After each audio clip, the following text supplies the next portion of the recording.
Ardian Ismaili përjetoi dje për herë të parë një derbi të Torinos si protagonist duke qenë ndër më të mirët në fushën e lojës në ndeshjen që skuadra e tij barazoi pa gola përballë Juventusit. Një ndeshje ku faza mbrojtëse e Torinos ia doli të përballej me sulmuesit e bardhëzinjve, teksa Ismaili e shokët e repartit, sidomos portieri Paleari, mbajtën rrjetën të paprekur.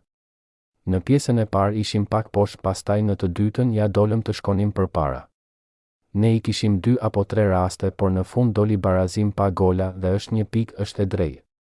Paleari është një njeri I mirë dhe sidomos një portier I madh.